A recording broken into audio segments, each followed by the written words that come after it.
Nagaan gooftaa isiniif haa ta'u daawwattoota televezyiina mo'aa Waaqayyo abbaan keenya nagaa isaa nuu baay'isee araara isaa nuu baay'isee guyyaa har'aa nu agarsiisuutiif galanni isaaf haa ta'u. Barri nuyi keessa jirru kun bara araara Waaqayyoof ayyaana Waaqayyootiin guuteedha. Namni hin jiraata, hin ba'aa, hin gala. Garuu akka macaafa qulqulluutti eebbi dhala namaatiif taa'ee jira. Eebbi tokkoon keenyaaf taa'ee jira. Namni immoo akka isa kanaatti na deemu taanaan eebba sana bira ga'uu hin danda'u. Mee guyyaa har'aa mata duree tokko irratti waa jalqabaa. Hin dhageesse moo hin dhaggeeffatte mata duree jedhu irrattidha. Macaafni qulqulluun waa'ee dhaga'uus qofaatti hiikee kaa'a waa'ee dhaggeeffachuu isa jedhu. Dhaggeeffachuu inni jedhu kun afaan Amaariffaatiin hubachuu isa jedhutti nama geessa. Maastawaal. Samtoo maastawaal isa jedhamu tokko. Mee macaafa fakkeenyaa boqonnaa 4 warri macaafa qulqulluu qabattanii teessanii dhaggeeffachaa jirtan akkasumas na caqasuu kan barbaaddan macaafa fakkeenyaa boqonnaa 4 lakkoobsa 20 jira. Isa dura kanan dubbisu garuu boqonnaa 3 lakkoobsa 1 hamma 8 tan dubbisa. Macaafa qulqulluu gaafa dhaggeeffachuudhaaf teessan namni guddaan na dubbisu, ijoollee xinnoo na dubbistu, jaartiidha jaarsatuun jedhin sagalichi kan Waaqayyooti namatu dubbise malee sagaleen Waaqayyoo immoo siifi nama amma teessina dhaggeeffachaa jirtuuf. Kanaaf foon keef lafee keef lubbuu keef kan ta'u tokkon dubbisa. Yaa ilma koo gorsa koo hin irraanfatin, abboommii koos yaadatti qabadhu. Isaan waggoota baay'eedhaaf nagaatti si jiraachisuusiif dabalu. Gaarummaaf amanamummaan sitti hin fagaatin. Morma keetti isaan hidhadhu. Gabatee garaa kee keessattis isaaniin caaffadhu. Yommus ati nama durattis waaqa durattis maqaa gaarii argatta. Faara tolaadhaan ilaalamta. Garaa kee guutuudhaan Waaqayyoon amanadhu. Hubannaa ofii keetti hin hirkatin. Karaa kee hundumaatti immoo isa yaadi. Inni daandii keesiif qajeelcha. Ani ogummaan qaba ofiin hin jedhin. Waaqayyoon sodaadhu, wanta hamaattis fagaadhu. Kun fayyaa dhagna keetii fi cimina lafee keesiif ta'aayedha. Fayyaan dhagnaaf ciminni lafee dhaggeeffachuuf dhaga'uu keessa jira. Namni hin dhaga'a, hin dhaggeeffata. Mee Waaqayyo akka sagalee kana karaa hafuura isaa hiikee nutti dubbatuuf waliin Waaqayyoon kadhanna. Danda'a abbaa keenya hin dhageenya, hin dhaggeeffanne jenna. Hin dhaggeeffanne immoo hin dhageenye jenna. Mee dhaga'uudhaaf dhaggeeffachuu adda baasii nutti himi. Anaaf sabni kun fuula keetti si dhaga'uudhaaf addana jirra. Maqaa gooftaa Yesuus Kiristoosiin ameen. Namoota baay'ee macaafa qulqulluu keessaa kakuu moofaa keessattis kakuu haaraa keessatti dhaga'uun Waaqayyoon isaan gansiiseera. Dhaga'uun Waaqayyoon isaan jaallachiiseera. Hunda garuu kan gara Waaqayyootti deebisee dhaga'uu osoo hin ta'in dhaggeeffachuudha. Dhaggeeffachuu jechuun hubachuu jechuudha. Kanaan dura torbee 80 keessatti fakkaata torbee 80 irrattidha. Dubbii kee irra deddeebi'een itti yaade akka namni Waaqayyoo jedhe Daawiti irra deddeebi'een itti yaade irra deddeebi'u meditate gochuu sagalee Waaqayyoo takkaa dubbisanii irra deddeebi'anii itti yaadu inni kun dhaggeeffannaa wajjin tokkodha. Maqaan Waaqayyoo haa eebbifamu. Mee isaa boqonnaa 4 isin deebisa. Lakkoobsa 20 macaafa fakkeenyaa boqonnaa 4 lakkoobsa 20. Yaa ilma koo dubbii koo dhaga'i, dhaga'i. Gurra kee wantan jedhutti qabi. Isaan nama argatee fi jireenya. Warra ban jedhu kuni warra inni itti dubbatu kun nama argateef jaroonni kun maallaa jireenya. Guutummaa dhannaafis fayyinaadha. Gurra keetti naa qabi na dhaggeeffadhu malee isaan warra argatee fi jireenya. Guutummaa dhannaatiif immoo fayyinaadha. Maqaan Waaqayyoo haa eebbifamu. Waaqayyo jireenya keenya keessatti waa hojjechuu gaafa barbaadu dhaga'uu qofa utuu hin ta'in nama dhaggeeffatu barbaada. Fakkeenyaaf macaafa qulqulluu keessaa iddoo tokko tokko walii wajjiniin gaafa laallu wangeela Maatiyos namoonni baay'een kara Kiristoos dhufanii Iyyesuusii wajjiniin utuu deemaa jiranii Iyyesuusin dhiisanii kan deeman yookaan itti dogongoranii dhaga'aniiti yookaan akka beekumsa namaatti dhaga'uun akka namaatti tokkodha akka beekumsa namaatti immoo hambiraadha. Obboloonni isaa jedha Maatiyos boqonnaa 13 lakkoofsa 56 kana eessaa argate kunii hankeenya mitii mucaaqee keenyatti guddatee dhalate mitii jedhaniitu itti dogongoran yookaan irraa kaatan yookaan tasan akka lubbateedha. Iyyesuus Kiristoosiin waaqa duwwaadha jedhanii ilaaluun nama dogongorsa. Iyyesuus Kiristoosiin nama duwwaadha jedhanii ilaaluunis nama dogongorsa. Akka dhageenyetti tun ta'in Hafuurri qulqulluun macaafa qulqulluu keessaa maal jedha maal nama dhaggeeffachiisa. Mee gara kanaatu hin naqin bal'isee torbee dhufu akkan isinii wajjiniin ilaalu nan beekaa. Macaafa Iyyoob boqonnaa 42 gaasa xumuraa waa jedha. Boqonnaa 42 lakkoofsa 5 tarii atis akka jetta ooltee bultee mootti galateeffachuu dandeessa. Ani waa'ee kee dur gurraan dhaga'eera. Amma garuu anatti mul'atte kanaafi ani of tuffadheera awwaara daaraa keessa taa'ee yaada garaa koo geeddaradhaa jedhe. Kanaan dura gurrumaanan si dhaga'e. Iyyoobiin kan rakkinarra turse waggaa boqonnaa 42 guutuu kan rakkinarra turse Waaqayyoon dhaga'uudha. Waaqa dhaggeeffachuu miti. Dhaga'een ture gurruma kootiin. Keessa namummaa kootiin immoo dhaggeeffanne. Dubbii keenya irratti Waaqayyoon nan dhaga'e gaafa jedhamu dhaggeeffachuudha. Dhaggeeffachuu jechuun garaasa keessaati. Keessatti dhaggeeffatu. Nama gurraan dhaggeeffatu bakkeenaan. Akka nama haasa'u kanatti haasa'a miti Waaqayyo. Sagalee isaa utuma dubbifachaa jirtu yommuu dhaggeeffattu. Fakkeenyaaf waraanamuu isaatiin fayyifamtaniittu jedha. Dubbifatteetta. Arrabi keessa dubbateera gurri keessa dhaga'eera. Mee dhaggeeffadhu moo takka waraanamuu isaatiin fayyifamtanii hin fayyitammoo hin fayyitu moo fayyifamtaniittu jedha. Hin dhaggeeffatta teesse akkuma Daawit irra deddeebitee gaafatti yaaddu fayyifamtaniittu jedha. Fayyifameera eeggiin ta'e kun maaliif kana ta'e jechuu jalqabda. Yeroo kana Waaqayyo keessa keetti dubbachuu jalqaba. Dhaga'uu si dhaga'een ture. Maalirraa ka'ee Iyyoob kana jedhe yoo jettan lakkoofsa 3 akka jedha.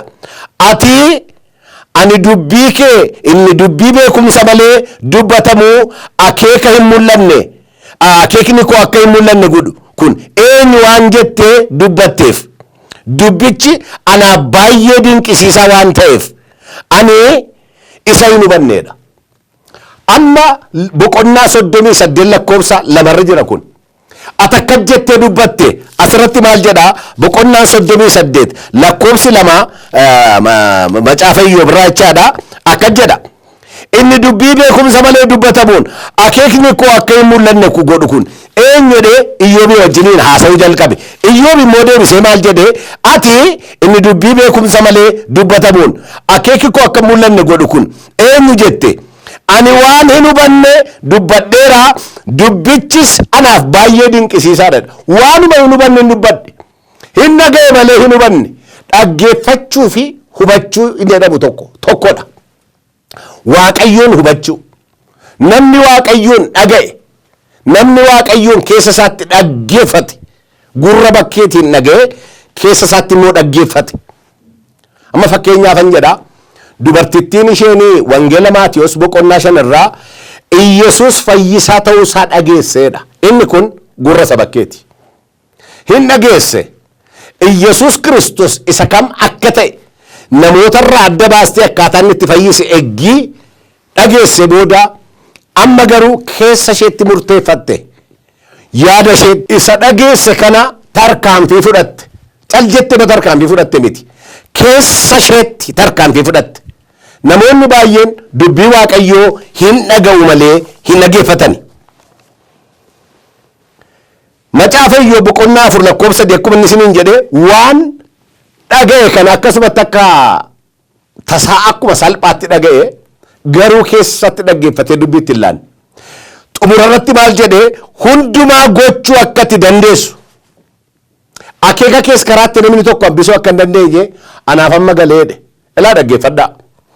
Gaafa isinii galee dubbiin xumurame jechaadha.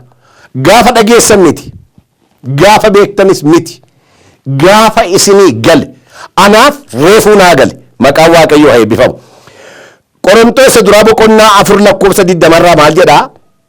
Yeroo Yohaannis cuuphaan barsiisuu jalqabe ka'ee hamma ammaatti mootummaan Waaqayyoo humnaan dhiibbachaa jira. Warri itti galuuf dhiibbatanis isatti galuudha hin galu. Raajonni hundinuu seerris hamma bara Yohaannisitti cuuphaatti raajiin dubbatame kanaan fudhachuu barbaada. Kana fudhachuu barbaadu yoo taatan Yohaannis kun Eeliyaasii isa dhufuuf jirudha. Namni gurra qabu haa dhaggeeffatu jedhe Gooftaan. Namni gurra qabu haa dhaggeeffatu. Haa dhaga'u jedhe miti. Haa dhaggeeffatu. Waa dhaggeeffachuuf waa dhaga'uun garagara. Namni illee amma yeroo baay'ee attamitti Waaqayyoon dhaga'uu dadhabaa, dhaggeeffachuu dadhabuudha. Dhaga'uu dadhabuu miti. Yeroo hundumaa wangeeluma Ameerikaatti lallabamu, wangeeluma Awurooppaatti lallabamu, wangeeluma Eeshiyaatti lallabamu, wangeeluma Miidilistiitti lallabamutu asittis lallabama. Jechoonni isaa tokkichumadha. Namoota garaagaraan lallaba. Hanfayyisu wangeeladha. Hanfayyisu namicha sabaatee jirutu hin ta'in wangeelicha. Hansi fayyisu sagalee ati dhageessedha. Sagalee ati dhageesse kun lafee keetiif cimina akkuma kanaa foon keetiif fayyina siif ta'a jedhe inni nuyi dhageenye nu fayyisuutu isaaf ta'a. Akka jedhe Gooftaan keenya wangeela Maatiyos boqonnaa 11:12 hanga 15tti waa'ee sanyii gaafa dubbatu sanyii facaasaa namtichi sanyii facaasuun hin facaasadee sanyichi dubbii Waaqayyooti jedha. Baay'ee bara dheeraa kan na dhibaa jiru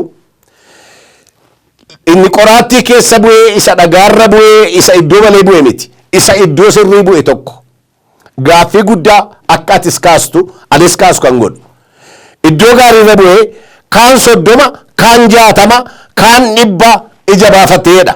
Maarqos boqonnaa 4:8 ilaaltanii 8-9 wal fakkaata. Lafa gaariirra bu'e. Mee na dhaggeeffadhu. Na dhaga'ii duwwaa miti dhaggeeffadhu. Lafa gaariirra bu'e warri ollaa kee 30 baastee ollaan keenni sittaan immoo lafuma sanarraa 60 baasee inni itti fufu immoo 100 baasa gite lafichoo waluma qixxee lafa gaariidha. Hankoo maaliif 30 baasettee gaafachuus siif ta'a. Yookaan immoo kan kee 100 baafate taanaan hiriyaa keetiin kan koo 100 baase hankeemaa 60 baafatee hankeemaa 30 baafatee lafti irra faca'e tokko jechuun namaaf ta'a. Gooftaan kana dubbatee ka'e maal jedhe gurra dhaga'u kan qabu yoo jiraate haa dhaggeeffatu jedhe. Gurra ittiin dhaga'u kan qabu yoo jiraate haa dhaggeeffatu dubbiin amma itti himu kun jedhe. Maqaan Waaqayyoo bara baraan haa eebbifamu. Luqaas boqonnaa 8:8 irratti akka jedha. Kaan garuu biyyoo gaarii keessa bu'ani biqilanii guddatanii tokkoon isaaniis dachaa 100 godhataniidha. Asitti ilaaluun kan nuuf ta'u walqixxeedha danatti immoo. Lafti faca'e kun lafti irra faca'u kun maasii Waaqayyooti. Sagaleen faca'u kun sagalee Waaqayyooti. Anaafati amantiidhaan hirmaataadha. Kan qotu Waaqayyoodha. Abbaan lafaa Waaqayyoodha. Haneegus kan biqilchus kan guddisus Waaqayyoodha. Anaafati amantiidhaan hirmaan mee teessee gaafa ilaaltu dubbii Waaqayyoo kana akkuma ji'oogiraafii faa akka saayinsii akka fiiziksii keemistirii caljabnee dubbisna moo isa dubbisne kana hin dhaggeeffanna xiinxallee laallaa keessa keenyatti halala guurraa. Maal jedha sagaleen kun eggii dubbifattee booda maal jechuu barbaade takka namni boqonnaa 2-3 walumatti aansee dubbisa kanaaf badaa namaaf hin galu. Mee tokko lakkoofsa tokko dubbisi isattaan jechichi hiika qaba taanaan waan inni jechuu barbaadu irra deddeebii itti yaadi. Dhaggeeffadhu keessa keetti. Namni keessa isaatti dhaggeeffatu du'a boriin jiru har'a gammada. Wanti biyyi lafaa nuun jedhu wanti seexanni nuun jedhu kan biraa kan nuyi dhageenyu biyya lafaarra reediyoon dhageenya televizyiiniin dhageenya sirbi biyya lafaa jira inni ana siifadhanii sirba dhiisu miti. Sirratti mana ijaarratiin malee makiinaa keessatti sirbuu danda'a, yeroo itti suuqii bira darbitu sirbuu danda'a. Hin dhageesse moo hin dhaggeeffatte? Hin dhageesse taanaan hin dhageesse sirraa yeroo bira darbitu si keessaa darbeera. Hin dhaggeeffatte taanaan garuu xinnoo turte keessa keetti tafeera jechaadha. Wanti jedhamu sun keessa keetti piriintii ta'eera jechaadha. Namni sirba gaafa dhaggeeffatu yeroo kaaseettiin sirbu wajjin sirba. Namni faarfannaa gaafa dhaggeeffatu yeroo kaaseettiin faarfatu duukaa faarfata. Dhaggeeffachuudha malee dhaga'uun keessa keenyatti waan nu fayyadu hin qabu. Dubbii Waaqayyoo gurrattiin dhaga'u kan qabu gooftaan gaafa jedhu gurrattiin dhaga'u kan qabu bakka dhaga'eera. Haa dhaggeeffatuuni haa hubatuudha. Waaqayyoon nu hin dhaggeeffanne malee hin dhageenya miti. Nama dhageenya gurra fooniitiin. Waaqayyo garuu gurra keessaatiin dhaggeeffatama. Warri Waaqayyoon gurra keessaatiin dhaggeeffatan du'a boriin jiru hinduutu isa jedhaman keessa waan gurguddaa godhanii gammachuudhaan darbaniiru. Bal'inaan har'aa itti seensa isaanii isiniif ibsuu barbaade malee gabbutee torbee dhufuu jalqabnee walii wajjiniin hin ilaalla. Fakkeenyaaf hojii ergamoota boqonnaa 12 Heroodsi Yaaqoobiin qabee qalchiise Yihuudoonni waan gammadaniif Phexroosiin itti dabaleedha. Mee dhaggeeffadhaa. Akka Yaaqoob qalama ija isaatiin dhaabbatee ilaaleera. Phexros yeroo isa qabanii borimmoo si qallaa hidhanii bulchanii Waaqayyoon dhaggeeffata malee Heroosiin dhaga'a miti. Kanarraa kan ka'e inni dhaggeeffatu kun borakkatti mee qalamiin kun salphaa miti. Nama xiyyiitiidhaan yoo dha'ani dafee du'a. Kara daddaa korreentii yoo ta'e dafee du'a. Qaluuni horii mallee gaafa qallu akka isheen taatu ni beenna. Hin arga gurbaa'uun. Garuu Yesuus Kiristoos irraa waan dhaggeeffate qaba. Ergaa lama akka barreessu Yesuus irraa dhaga'eera. Keessi isaa kana dhaga'ee jira. Kanaan maal godhe Waaqayyoon dhaggeeffachaa jira waan ta'eef wayyaa ofirraa baasee kophee ofirraa baasee ciiseedha wangeelli. Namni Waaqayyoon dhaggeeffatu hinduuta yoo jedhamiyyuu nagaarra fee bula malee dhiphachaa yaaddaa hin bulu. Bal'iseen isinii kaasa gara fuulduraatti maal dhageessee jennaan jeeqamaa jirtaati. Waan namni dhaga'u nama jeeqa. Qilleensa kana keessa sagaleen seexanaa jira, sagaleen biyya lafaa jira, sagaleen foonii jira, sagaleen bineensaa jira. Hin dhageenya. Waan nama yaaddeessu baay'eetu jira. Waan abdii nama kutachiisu baay'eetu jira. Dubbiin amma sabiti Waaqayyoon yoo dhaggeeffatteef Waaqayyo maal jedha? Innati dhaggeeffatte du'a si oolcha. Maal jedhe Daani'el Bilxaasoor yeroo mana hidhaa keessatti galee dhufee mootichi biyya bulchu Waaqayyo innati tamanatte innati dhaggeeffatte leenca kana keessaa si oolchuu danda'eeraa jedhe. Akka jedhechuu waciise akka keefillee miti hin jenne ati moo barbaadda waggaa kuma mooyya mootii Waaqni ani itti amanadhee na oolcheeraa jedhe. Waaqayyoon dhaggeeffatta taanaan leenca gidduu nagaadhaan bultaa. Waaqayyoon hin dhaggeeffattu taanaan sireerra ciistu nagaa keessa mana kee qulqulluu keessa jeeqabaa bulta. Namni Waaqayyoon dhaga'e ibidda keessa dhaabata. Namoonni Waaqayyoon dhaga'an nyaatama bishaanii oolaniiru. Badiisa abiddaa oolaniiru. Bineensa adda addaarraa oolaniiru. Waaqayyoon dhaga'uun waan baay'ee nama oolcha. Maqaan Waaqayyoo bara baraan haa eebbifamu. Akka jedhe gooftaan macaafa fakkeenyaa boqonnaa 1:33 irraa namni anaaf dhaga'u haa dhaggeeffatu. Elaa dhaggeeffadhaa mee kana. Namni anaan dhaga'u haa dhaga'u hin jenne. Haa dhaggeeffatu. Haa hubatu. Keessa isaatti haa cimmifatu. Maaliif? Namni anaaf dhaga'u haa dhaggeeffatu. Nagaatti jiraata. Wanti hamaas in sodaatu hin birratu sedha. Jecha maariffaasaa የሚሰማኝ በእርጋታ ይቀመጣልና ከመከራ ስጋትም ያርፋል። namni na dhaga'u tasgabbaa'ee jiraata. Gidiraadhaaf rakkoorraa bilisa ba'a yookaan irraa adda ba'ee boqotee jiraatedha. Namni Waaqayyoon dhaga'u tasgabbaa'ee jiraata. Baala dhagee baala wajjin balalalaliin jedhu qilleensa dhagee qilleensa wajjiniin hin dhangala'u. Gooftaan akka jedhe qilleensi akka inni darbu beekta malee eessaa ka'ee eessa akka inni dhaqu hin beektu jedhe.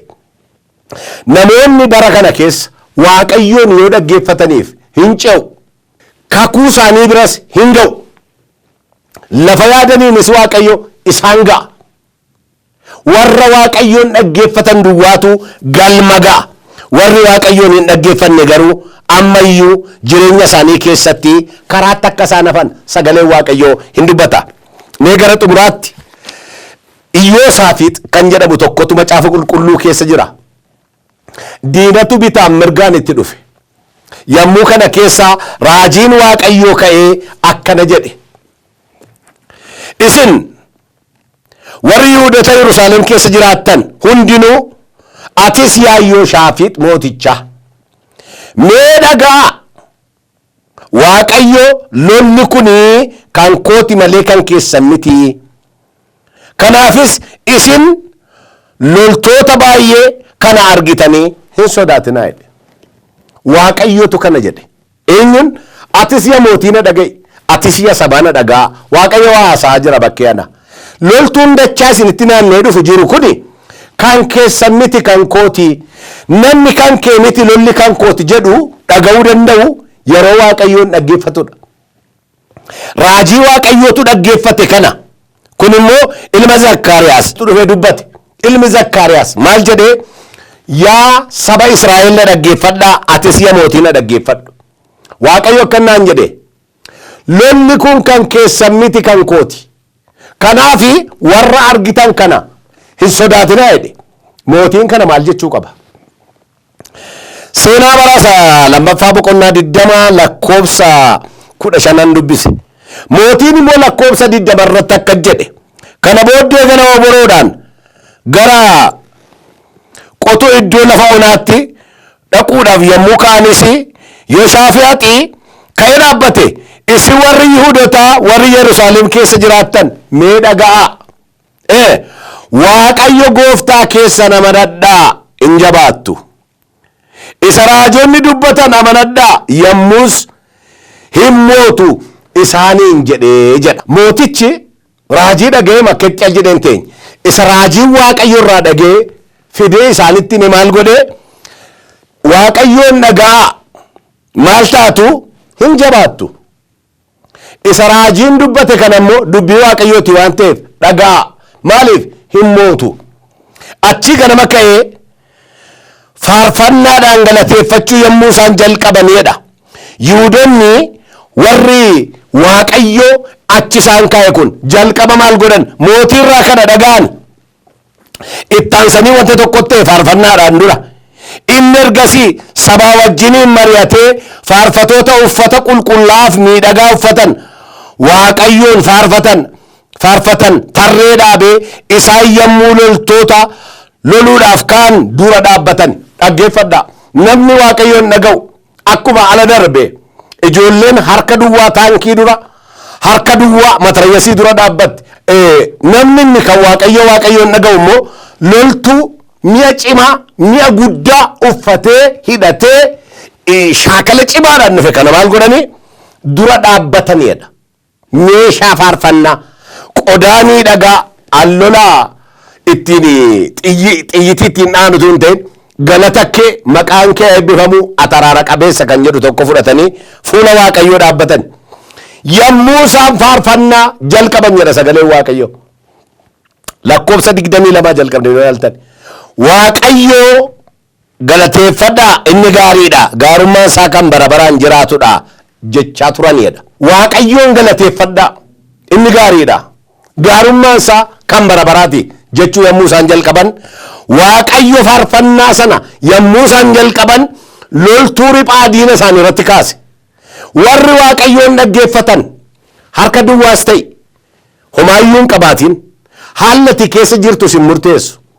Bakka siif yaadame lafa kakuu kee ga'uudhaaf Waaqayyoon dhaggeeffachuu duwwaa siif ta'a.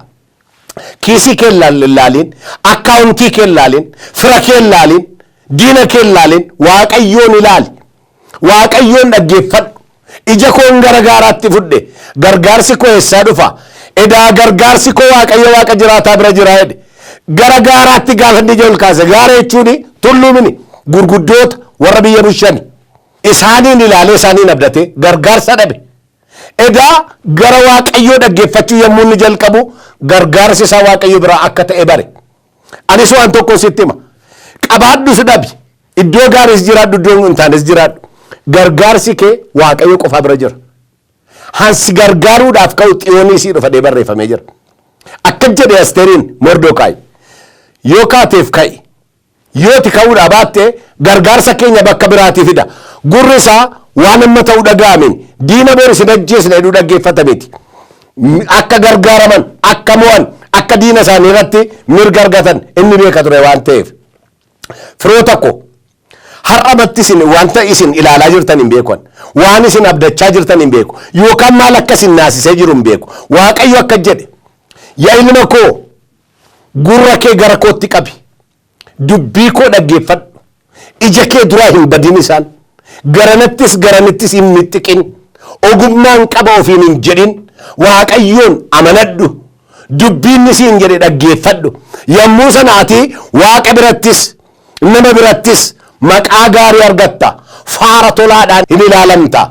Yeroo sana maal ta'a? Sagaleen ati itti dhageesse kun foon keetiif fayyina, lafee keetiif cimina siif ta'aayedha.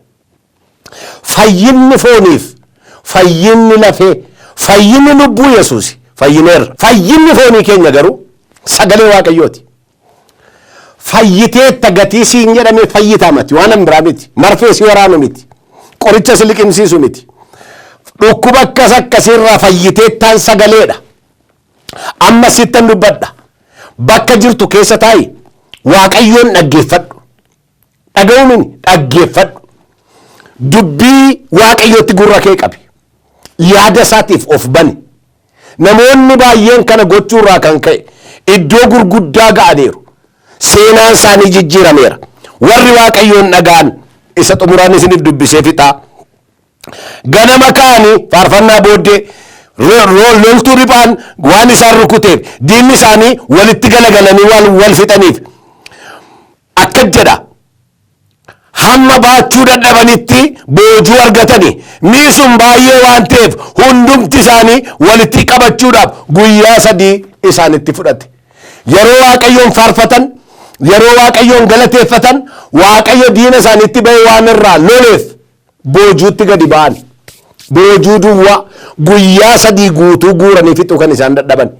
Mi'a gati jabeessa, mi'a gurguddaa faarfannaa keessaan argatan. Diinaa balbala dhaabatee nama fixuudhaaf jedhe gaditti ba'anii faarfachuun rakkisaadha. Gochuu hin danda'u. Ammayyuu waaqayyoon hin dhageessa taanaan rakkina keef gidiraa kee keessatti waaqayyo boojuu haaraa hinduuta siin jedhan geeddaree jireenya bara baraa.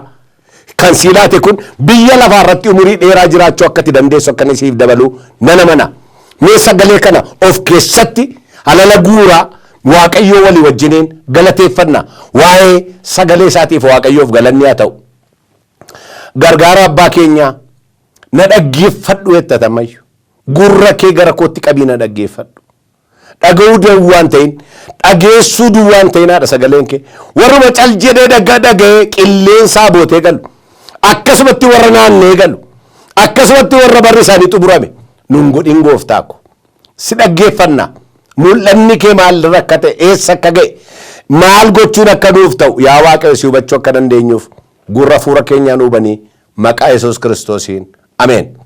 Torbanarraa saatii kana sagantaa kana itti fufnaa gadi qonnoo immoo bilcheessinee ilaallee dubbiin isin dhageessan kun hidda keessanii wajjiniin akka wal fudhatuuf maqaa Yesuusiin kan eebbifame haa ta'u ameen.